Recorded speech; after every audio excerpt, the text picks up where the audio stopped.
जय हिंद साथी। नमस्कार, प्यार भरी नमस्कार। मैं आप लोगों के लिए बहुत अच्छा टॉपिक लेकर आया हूँ। मैं वीडियो छोटा बनाने के लिए मैं आप लोगों के सामने पहले से भी कुछ हमें तैयार करके रखना ज़रूरी पड़ता है ताकि वीडियो छोटा बने, आप लोगों को भी देखने में आसान हो। ठीक है साथी, तो आज का टॉपिक मेरा है कि सबसे पहले हम बता दें कि आप लोग क्षेत्रमिति के नाम जानते होंगे। साथ ही आप क्षेत्रमिति के नाम जानते होंगे जिसे इंग्लिश में मेंसुरेशन कहा जाता है। तो सबसे पहले साथी आप लोगों को हम बहुत बढ़िया इम्पोर्टेंट फार्मूला बताने जा रहा हूँ। इस फार्मूला को याद कर लें तो आपको क्षेत्रमिति में कोई भी टॉपिक से सवाल आए उसे आप नहीं छोड़ सकते हैं। साथ ही मैं आप लोगों से रिक्वेस्ट ये करूंगा, इस वीडियो को देखें, देखने के बाद ईमानदारी के साथ इन सूत्र को सबसे पहले आपको रट लेना, याद कर लेना, माइंड में बैठा लेना, तब इस टॉपिक को खोलना और पढ़ना शुरू कर देना। साथी एक भी सवाल नहीं छूटेगा मेरे साथी। मैं आशा करता हूं कि आप लोगों को समझ में आता होगा। मैं अगला भी वीडियो बनाने के लिए मैं कोशिश करूंगा कि सबसे पहले आपका टॉपिक जो भी होगा मेरे साथी इम्पोर्टेंट फार्मूला के रूप में हम मानने हैं कि क्षेत्रमिति है। क्षेत्रमिति को मेंसुरेशन कहा जाता है। सबसे पहला पॉइंट है वृत्त का क्षेत्रफल। वृत्त का क्षेत्रफल साथ ही पाई आर स्क्वायर होता है। वृत्त का परिधि 2 पाई आर होता है। ठीक है साथी, वृत्त का त्रिज्या, त्रिज्या जिसे हम बोलते हैं त्रिज्या बराबर होता है d बटा में 2।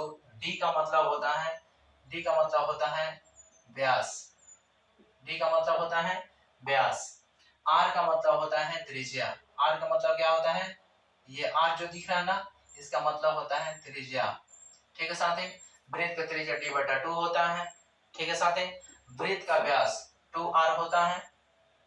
अर्धवृत्त का परिधि पाई r प्लस में 2r। अगर इसे बोले इसमें देखिए साथी, ये r जो है ना, इसके अंदर जो कॉमन हम लेते हैं, r कॉमन लेने के बाद पाई को स्टैंडर्ड पाई प्लस में 2 हो जाता है ना। Pi plus 2 r into pi plus 2, यानी कि पाई और प्लस में 2r, इसे सॉल्व करके निकालें तो हो जाता है। ठीक है साथी, अगला नेक्स्ट त्रिज्यखंड का क्षेत्रफल। इंपॉर्टेंट फार्मूला साथी, इंपॉर्टेंट फार्मूला है क्षेत्रमिति का। हमेशा इस पर सवाल आते रहता है। त्रिज्यखंड का क्षेत्रफल थीटा बटा 360 पाई आर स्क्वायर होता है साथियों। त्रिज्या त्रिज्यखंड है ना, त्रिज्यखंड का चाप की लंबाई, त्रिज्यखंड का चाप की लंबाई थीटा बटा 180 पाई आर होता है। ठीक है साथी, अगर इसे हम बोले, इसका सूत्र ये भी होता है थीटा बटा 360 2 पाई आर। हम इसे थीटा बटा 180 पाई आर हमने क्यों रखा? यहाँ से 2 का 2 हम कट कर लेते हैं, 2 से ये कट करने के बाद 180 बार में कट जाता है साथी। वही थीटा बटा, वही चीज हमने लिखा थीटा बटा 180 पाई आर साथी। कंफ्यूजन होने की कोई जरूरत नहीं है। वृत्त का लघुखंड, वृत्त के लघुखंड का क्षेत्रफल, वृत्त के लघुखंड का क्षेत्रफल थीटा बटा 360 पाई आर स्क्वायर माइनस 1 बटा 2 आर स्क्वायर साइन थीटा होता है साथी। उसके बाद वृत्त का दीर्घखंड का क्षेत्रफल 360 माइनस थीटा बटा में 360 पाई आर स्क्वायर होता है। ठीक है साथी, उसके बाद घन का कुल पृष्ठ क्षेत्रफल होता है 6 गुने भुजा स्क्वायर। घन का कुल पृष्ठ क्षेत्रफल क्या होता है? 6 गुने भुजा स्क्वायर होता है। घन का वक्र पृष्ठ का क्षेत्रफल होता है 4a स्क्वायर, का मतलब होता है 4 गुने भुजा स्क्वायर, 4 गुने भुजा स्क्वायर। थोड़ा सा तेजी में हम लिख लेंगे साथी ताकि आप लोगों को जल्द से कंप्लीट हो जाए, कम समय में ही वीडियो खत्म हो जाए साथी। उसके बाद घन का आयतन होता है भुजा की होता है। घनाभ का कुल पृष्ठ क्षेत्रफल होता है, देख ले साथी, 2 इंटू लंबाई गुने चौड़ाई, चौड़ाई गुने ऊंचाई, ऊंचाई गुने लंबाई होता है। ठीक है साथी, घनाभ का वक्र पृष्ठ का क्षेत्रफल होता है 2 इंटू लंबाई जो चौड़ाई गुने ऊंचाई होता है। एल का मतलब हम बोलते हैं लंबाई होता है, बी का मतलब चौड़ाई होता है, और एच का मतलब ऊंचाई होता है। ठीक है, घनाभ का आयतन लंबाई गुने चौड़ाई गुने ऊंचाई, जो हमने बोला लंबाई चौड़ाई ऊंचाई होता है ना, लंबाई गुने चौड़ाई गुने ऊंचाई होता है साथी। ठीक है साथी, इसे देख ले, उतार ले, अगर उतारने की जरूरत है तो उतार ले, नहीं तो अच्छा है, डायरेक्ट आपसे याद हो जाए तो और अच्छा बात है साथी। इसे थोड़ा सा सूत्र फॉर्मूला को याद करना पड़ता है साथी। ठीक है, ठीक है साथी, नेक्स्ट चलते हैं। नेक्स्ट, बेलन का संपूर्ण पिच का क्षेत्रफल 2 पाई r into r plus h, 2 पाई r into r plus h होता है। उसके बाद बेलन का वक्र पिच का क्षेत्रफल 2 पाई r h, 2 पाई r h। बेलन का आयतन पाई r स्क्वायर h होता है। ठीक है, शंकु का कुल पृष्ठ क्षेत्रफल पाई r into r plus l होता है। l का मतलब होता है तिर्यक ऊंचाई, l का मतलब होता है तिर्यक ऊंचाई। शंकु का वक्र पिच का क्षेत्रफल पाई r l होता है साथी। ठीक है, शंकु का आयतन 1/3 पाई r स्क्वायर h होता है। गोला का आयतन 4/3 पाई r क्यूब होता है। अर्धगोला का वक्र पृष्ठ का क्षेत्रफल होता है 2 पाई r स्क्वायर होता है। अर्धगोला का कुल पृष्ठ क्षेत्रफल होता है 3 पाई r स्क्वायर होता है साथियों। अर्धगोले का आयतन 2/3 पाई r स्क्वायर, 2/3 पाई r क्यूब होता है। गोला में क्या होता है साथी? क्यूब होता है, गोला में क्यूब होता है साथियों। ठीक है साथी, इसे देखें उदाहरण।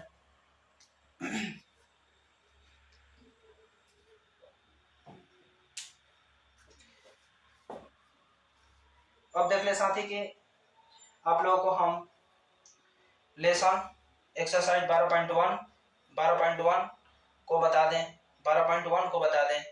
इसमें दिया गया है साथी, इसमें दिया गया है कि सबसे पहले हम बता दें कि पाई का मान होता है साथी। पाई का मान देखिए, पाई का मान इंपॉर्टेंट है, याद कर लेना साथी। पाई का मान 22/7 होता है और इसको दशमलव में बोले 3.14 भी होता है साथी। कोई क्वेश्चन में जरूरत पड़ता है 3.14 का, जहां बोले वहीं लगाना है, जहां नहीं बोल रहा है वहां पर आपको 22/7 लगा देना है।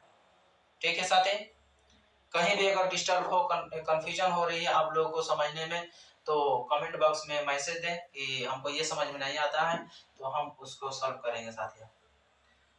मैं चाहूंगा साथी अगर अच्छा वीडियो हो तो हमें लाइक करें। ठीक है साथी, हम ज़्यादा कुछ तो नहीं कहेंगे, ये आप लोग का मर्जी है, अच्छा लगेगा तो कुछ भी करना। हम तो सेवा के रूप में खड़े हैं, ऐसा नहीं है कि यूट्यूब पर ये हो जाए वो हो जाए, पैसा कमाने के सिस्टम नहीं साथी। देखिए ये परिवर्तन है, ये कहा गया है ना कि परिवर्तन ही संसार का नियम है। परिवर्तन क्या है? संसार का नियम है। अगर परिवर्तन के साथ अगर कोई इंसान अगर नहीं बदलता है, जो चीज भी दुनिया की कोई भी चीज हो, परिवर्तन के साथ अगर कोई नई चीज बदलता है तो साथ ही उस चीज को दुनिया वाला छोड़ के चला जाता है।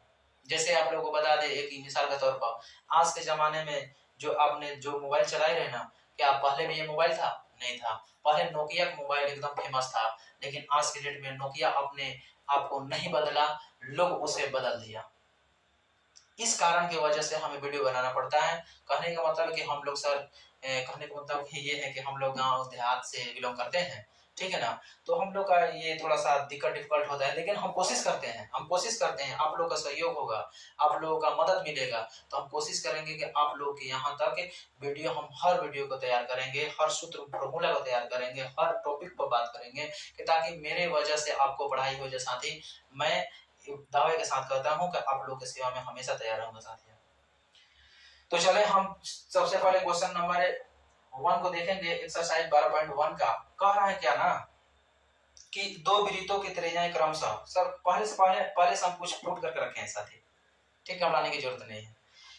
अब रहा बात कि दो वृत्तों की त्रिज्याएं क्रमशः 19 सेंटीमीटर और 9 सेंटीमीटर है, तो उस वृत्त की त्रिज्या ज्ञात कीजिए जिसकी परिधि इन दोनों वृत्तों का परिधियों के योग के बराबर है। क्या करा? परिधि। तो परिधि, तो सबसे पहले एक वृत्त हमने ले लिया, ठीक है, जिसका r1 मान रख लेते हैं, जिसका त्रिज्या होगा 19 सेंटीमीटर होगा। दूसरों का हमने लिया जिसका r2 मान लेते हैं, जिसका सेंटीमीटर होगा 9 सेंटीमीटर त्रिज्या होगा, जिसे r1 का मान 19 सेंटीमीटर, r2 का मान 9 सेंटीमीटर होगा, और दोनों को मिलाकर बोल रहा है दोनों का परिधि के योग।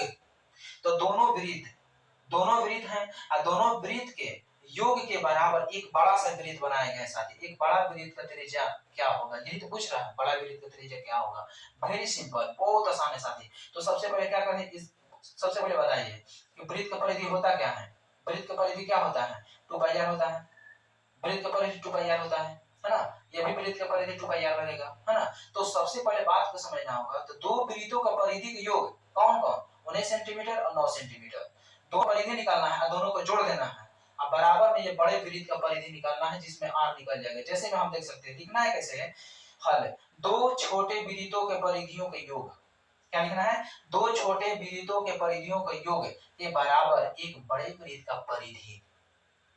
ठीक है, तो छोटे वृत्त का परिधि क्या है, 2πr1 प्लस में 2πr2 बराबर में 2π, बराबर रख देते हैं। उसके बाद देखे साथी, इसमें भी 2π है और इसमें भी 2π है। हमने 2π को कॉमन ले लिया तो बचा क्या, r1 और यहाँ r2, राइट, इक्वल टू, फिर यहाँ पर 2π हमने पुट कर लिया। अब हम देखते हैं जो हमने कॉमन लिया था, यहाँ पर 2π और यहाँ पर 2π, हमने इस 2π को खत्म कर दिया तो बचा यहाँ का बड़ा r। जब बड़ा r यहाँ पर बचा तो अंदर में r1 और r2 है, तो r1 के मान कितना है, 19 है, r2 का मान कितना है, 9 है। तो दोनों जोड़ने के बाद कितना होगा, दोनों जोड़ने के बाद साथी क्या होगा, ये 9 है ना, ये दोनों जोड़ने के बाद साथी क्या होगा, दोनों जोड़ने के बाद साथी 9 यहाँ पर रहेगा, है ना, 19 और 9 दोनों मिलाकर कितना होगा, 28 होगा। तो 28 सेंटीमीटर, है ना, 28 सेंटीमीटर मेरा क्या होगा, बड़ा त्रिज्या होगा, बड़ा त्रिज्या होगा। तो हम लिख सकते हैं अतः बड़े वृत्त का त्रिज्या यानी बड़ा आर बराबर कितना, 28 सेंटीमीटर होगा, इतना सेंटीमीटर होगा। ठीक है साथी, राइट। चलते हैं, अगला क्वेश्चन है, दोनों क्वेश्चन में इंपोर्टेंट वीवीआई सर है, वीवीआई है, दो क्वेश्चन हमने लिया है, वीवीआई लिए हैं, इंपोर्टेंट एकदम, वीवीआई गारंटी है, ये आग रहेगा, वीवीआई है, इसको प्रैक्टिस कर लेना साथी। दूसरा क्वेश्चन ये इसी पर कर दिया है, जो कि हमने यहाँ पर परिधि बताया था ना, और वही चीज यहाँ पर क्षेत्रफल बताया है, क्या बताया है, क्षेत्रफल। तो हम उसी पर कर ले लेते हैं, दो वृत्त ले लेते हैं, बड़ा वृत्त ले लेते हैं, ठीक है, r1 r2 ले लेते हैं, वृत्त के क्षेत्रफल पाई r स्क्वायर लेते हैं, पाई r स्क्वायर लेते हैं, r1 r2 ले लेते हैं बराबर पाई r स्क्वायर लेते हैं, बड़े वाला। तो पाई दोनों में देखते हैं साथी, दोनों में ये पाई पाई है ना, तो पाई को कॉमन ले लिए, r1 का होल स्क्वायर बड़ा r2 का होल स्क्वायर, r पाई पाई को हमने कटिंग कर लिया, कटिंग करने के बाद फिर 8 बचा, r1 का मान 8 है तो 8 हमने रखा, स्क्वायर तो स्क्वायर रख लिया, 6 का 6 है तो 6 का स्क्वायर कर लिया, बराबर में बड़ा r स्क्वायर है, r स्क्वायर हो जाएगा। ठीक है, 8 का स्क्वायर करें तो 8 8 है 64 होगा, प्लस में 6 का 6 का 36 होगा, बराबर बड़ा r स्क्वायर होगा। ठीक है, उसके बाद फिर हम देखते हैं कि अगर ये दोनों जोड़ देते हैं तो कितना 100 हो जाता है, 100 के बराबर r स्क्वायर बराबर है ना, r स्क्वायर बराबर कितना 100 है। साथ ही एक चीज समझना, जब ये स्क्वायर हटेगा, जब ये स्क्वायर हटेगा तो ये रूट में फंसेगा, जब रूट में फंसेगा तो वर्गमूल निकलेगा, तो 100 का वर्गमूल 10 सेंटीमीटर होगा साथी, इसलिए r का मान कितना होगा, r का मान कितना होगा, 10 सेंटीमीटर होगा। तो हम लिख सकते हैं अतः बड़े वृत्त का त्रिज्या बड़ा r बराबर 10 सेंटीमीटर होगा साथी। ठीक है साथी।